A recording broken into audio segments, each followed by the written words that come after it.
Hello student, स्वागत है आपका हमारे YouTube channel MB defence academy पे। और जो आज हम बात करेंगे वो करेंगे भारतीय संसद, इंडियन पार्लियामेंट, जो कि पॉलिटी की पहले से सीरीज़ आ रही है, उसी में से एक टॉपिक है। और इसका जो पार्ट 1 है, हमने उसमें क्वेश्चन 1 to 20 तक डिस्कस किए हैं, और हम इस पार्ट 2 में क्वेश्चन 20 to 35 तक डिस्कस करेंगे। अगर किसी ने पहला पार्ट नहीं देखा है तो आप वो जाके देख सकते हैं, और उसके बाद फिर इसको देखें पार्ट 2 को, ये आपको अच्छे समझ में आएगा आई हो। तो चलो शुरुआत करते हैं।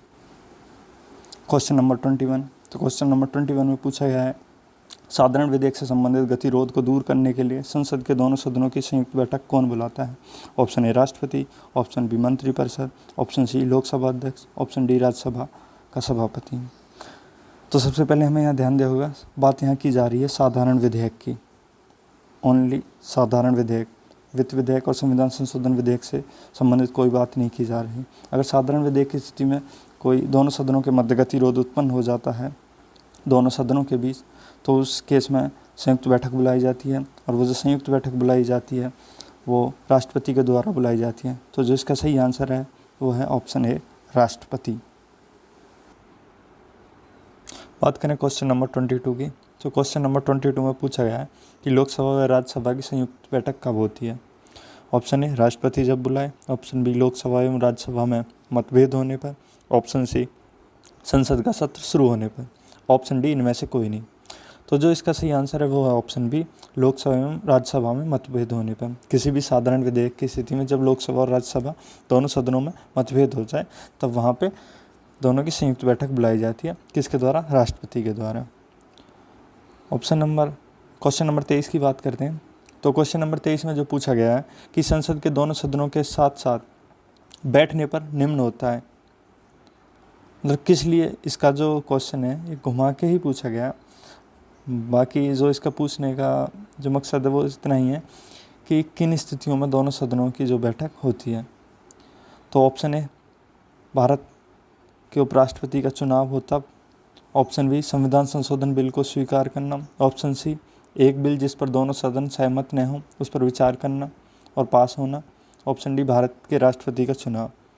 तो जो इसका सही आंसर है वो ऑप्शन सी एक बिल जिस पर दोनों सदन सहमत न हों उस पर विचार करना। क्वेश्चन नंबर 24 की बात करते हैं। तो क्वेश्चन नंबर 24 में पूछा गया है, यदि किसी सामान्य विधेयक पर राज्यसभा और लोकसभा के बीच गतिरोध आता है तो उसका समाधान कौन करेगा? इसमें एक और बात ध्यान रखनी, यही क्वेश्चन है, सारे सेम से ही हैं बट थोड़े थोड़े घुमा के पूछे जा रहे हैं। तो इनमें जो क्वेश्चंस की वर्डिंग है उस पर ध्यान देना। जैसे इसमें पूछा गया सामान्य विधेयक, अगर यहाँ सामान्य विधेयक की जगह संविधान संशोधन विधेयक या वित्त विधेयक होता तो इसका जो आंसर है वो बदल जाएगा। तो इसमें पूछा गया यदि किसी सामान्य विधेयक पर राज्यसभा और लोकसभा के बीच गतिरोध आता है तो उसका समाधान कौन करेगा? ऑप्शन ए राष्ट्रपति, ऑप्शन बी मंत्रिपरिषद, ऑप्शन सी संसद का संयुक्त सत्र, ऑप्शन डी उच्चतम न्यायालय। तो जो इसका सही आंसर है वो है ऑप्शन सी संसद का संयुक्त सत्र। लोकसभा और राज्यसभा दोनों सदनों का एक संयुक्त सत्र आयोजित किया जाएगा और उसको राष्ट्रपति बुलाएगा। जो क्वेश्चन नंबर 25 है 25, उसमें पूछा गया स्वतंत्र भारत के संसदीय इतिहास में अभी तक कितनी बार संयुक्त बैठक या अधिवेशन बुलाई गई है? तो अभी तक केवल 3 बार जो संयुक्त बैठक है वो बुलाई गई है। तो इसका जो सही आंसर है वो ऑप्शन सी। क्वेश्चन नंबर अगर हम 26 की बात करें तो क्वेश्चन नंबर 26 में जो पूछा गया है, क्या राष्ट्रपति या उपराष्ट्रपति कभी संयुक्त अधिवेशन की अध्यक्षता करते हैं? ऑप्शन ए हाँ, ऑप्शन बी कभी नहीं, ऑप्शन सी यदि संसद ऐसा चाहे, ऑप्शन डी इनमें से कोई नहीं। तो मैं आपको बता दूं कि राष्ट्रपति और उपराष्ट्रपति कभी भी संयुक्त अधिवेशन की अध्यक्षता नहीं करते हैं। जो दोनों सदनों का संयुक्त अधिवेशन होता है उसकी जो अध्यक्षता करते हैं वो लोकसभा के अध्यक्ष, जिसे हम स्पीकर बोलते हैं, वो करते हैं। और जितनी भी कार्यवाही है, कार्य संचालन होता है, वो सब लोकसभा के जो कार्य संचालन नियम है उनके अनुसार ही होता है। तो जो इसका सही आंसर है वो ऑप्शन बी कभी नहीं। क्वेश्चन नंबर 27 की बात करें तो क्वेश्चन नंबर 27 में पूछा गया है कि संसद के दोनों सदनों के संयुक्त अधिवेशन की अध्यक्षता कौन करता है? तो क्वेश्चन 26 और 27 सेम ही है, बस पूछने का तरीका दोनों का अलग है। तो इसका जो सही आंसर है वो है ऑप्शन डी, लोकसभा अध्यक्ष, जो कि मैंने अभी आपको बताया। क्वेश्चन नंबर 28 की बात करते हैं। तो क्वेश्चन नंबर 28 में पूछा गया है कि संसद के संयुक्त बैठक को कौन संबोधित करता है। तो यहाँ पे पूछा गया संबोधित कौन करता है, ये नहीं पूछा कि उसकी अध्यक्षता कौन करता है। तो इसके जो 4 ऑप्शन है, ऑप्शन ए प्रधानमंत्री, option B speaker, option C deputy speaker, option D राष्ट्रपति। तो संसद के संयुक्त बैठक को राष्ट्रपति संबोधित करता है। संबोधित करने का मतलब होता है कि जब संयुक्त बैठक बुलाई गई है तो किस लिए बुलाई गई है उसको, और उनको एक बार दोनों को बैठा के उसका पर्पज़, उसका उद्देश्य बताना, वही संबोधन कहलाता है। क्वेश्चन नंबर 29 की बात करते हैं। तो क्वेश्चन नंबर 29 में पूछा गया है कि संसद का संयुक्त अधिवेशन किस स्थिति में बुलाया जाता है। ऑप्शन ए, जब एक सदन द्वारा पारित विधेयक को दूसरा सदन अस्वीकार कर दे। ऑप्शन बी, किसी विधेयक पर किए गए संशोधन से दोनों सदन असहमत हों। ऑप्शन सी, यदि दूसरे सदन के पास पहले सदन द्वारा पारित विधेयक 6 माह से लंबित हो।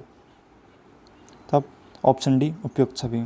तो जो पहले 3 ऑप्शन है ए, बी और सी, तीनों में हमें साफ साफ दिखाई दे रहा है कि दोनों सदनों के मध्य गतिरोध है किसी एक विधेयक को लेके, तो उसके लिए संयुक्त अधिवेशन बुलाया जाता है। तो जो इसका सही आंसर होगा वो होगा ऑप्शन डी, उपयुक्त सभी। अब हम बात करते हैं क्वेश्चन नंबर 30 की। तो क्वेश्चन नंबर 30 में जो पूछा गया है कि संसद के संयुक्त अधिवेशन में विधेयक पारित होता है। ऑप्शन ए, दोनों सदनों के कुल सदस्यों के सामान्य बहुमत द्वारा। ऑप्शन बी, दोनों सदनों के कुल सदस्यों के 2/3 बहुमत द्वारा। ऑप्शन सी, दोनों सदनों के कुल उपस्थित तथा मतदाता सदस्यों के सामान्य बहुमत द्वारा। ऑप्शन डी, दोनों सदनों के कुल उपस्थित तथा मतदाता सदस्यों के 2/3 बहुमत द्वारा। तो जो इसका सही आंसर है वो है ऑप्शन सी। अगर संयुक्त अधिवेशन का आयोजन होता है तो उस स्थिति में जो वहाँ पे कुल उपस्थित सदस्य हैं उनका सामान्य बहुमत होना चाहिए, और जो टोटल मतदाता हैं उनका भी सामान्य बहुमत होना चाहिए।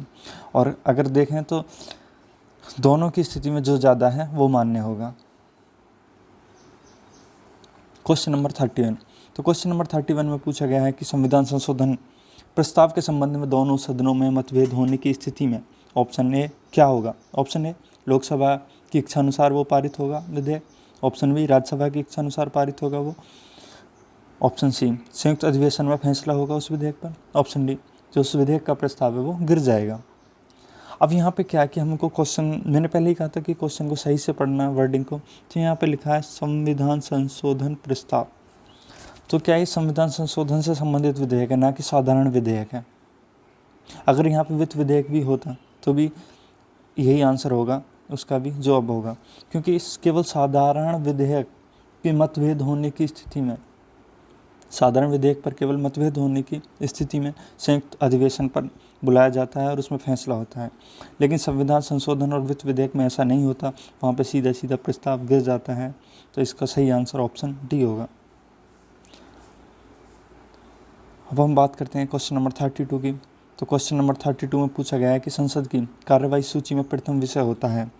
अर्थात जैसे संसद की कार्यवाही शुरू होती है तो उसमें सबसे पहला क्या होता है। तो सबसे पहले उसमें पहले हम ऑप्शन देखते हैं। ऑप्शन ए शून्यकाल, ऑप्शन बी प्रश्नकाल, ऑप्शन सी ध्यान आकर्षण प्रस्ताव, ऑप्शन डी स्थगन प्रस्ताव। तो सबसे पहला होता है प्रश्नकाल। तो इसका जो सही आंसर है वो होगा ऑप्शन डी। अगर बात करें हम क्वेश्चन नंबर 33 की, तो 33 में पूछा गया है कि कौन सी प्रथा संसदीय प्रणाली को भारत की देन है। मतलब ऐसी उसमें कौन सी प्रथा ऐड की गई बाद में कि जो कि हमने खुद की है। तो ऑप्शन ए शून्यकाल, ऑप्शन बी कटौती प्रस्ताव, ऑप्शन सी स्थगन प्रस्ताव, ऑप्शन डी मंत्रालयों की मांगों का ग्लोटिन किया जाना। तो जो इसका सही आंसर है वो ऑप्शन ए शून्यकाल। शून्यकाल संसदीय प्रणाली में भारत के द्वारा स्वयं जोड़ा गया है, तो इसे हम कह सकते हैं कि शून्यकाल संसदीय प्रणाली में भारत की देन है। हम बात करें क्वेश्चन नंबर 34 की। तो क्वेश्चन नंबर 34 इसमें पूछा गया है कि संसद के किसी सदस्य की सदस्यता तब समाप्त समझी जाती है यदि वह बिना सदन को सूचित किए अनुपस्थित रहता है। अर्थात अगर कोई सांसद है और वो विदाउट एनी नोटिफिकेशन है उसने कोई भी सूचना नहीं दी है, सूचित नहीं किया, इन्फॉर्म नहीं किया है और वो एब्सेंट रहता है, तो उसकी कितनी लिमिट है, कितने दिनों तक वह एब्सेंट रह सकता है बिना इन्फॉर्म किए। तो इसका जो ऑप्शन है वो है 60 डेज़, बी 90 डेज़, सी 120 डेज़, डी 150 डेज़। तो इसका जो सही आंसर है वो ऑप्शन है 60 डेज़। अगर 60 दिन तक कोई भी सांसद बिना सूचना दिए सदन से अनुपस्थित रहता है तो उसकी सदस्यता समाप्त समझी जाएगी। क्वेश्चन नंबर 35 में पूछा गया है कि एक वर्ष में कम से कम कितनी बार संसद की बैठक होना आवश्यक है। ऑप्शन ए 1 बार, ऑप्शन बी 2 बार, ऑप्शन सी 3 बार, ऑप्शन डी 4 बार। तो ये एक बहुत ही इंपॉर्टेंट क्वेश्चन है और ये कई बार पूछा जाता है, रिपीटेडली पूछा जाता है। तो इसका सही आंसर है वो है ऑप्शन बी 2 बार। एक वर्ष में 2 बार बैठक होना ही कंपलसरी है, क्योंकि 2 बैठकों के मध्य 6 माह से अधिक समय नहीं हो सकता। और वीडियो के अंत में यही कहूँगा, आप अपनी तैयारी करते रहिए। Best of luck. जय हिंद।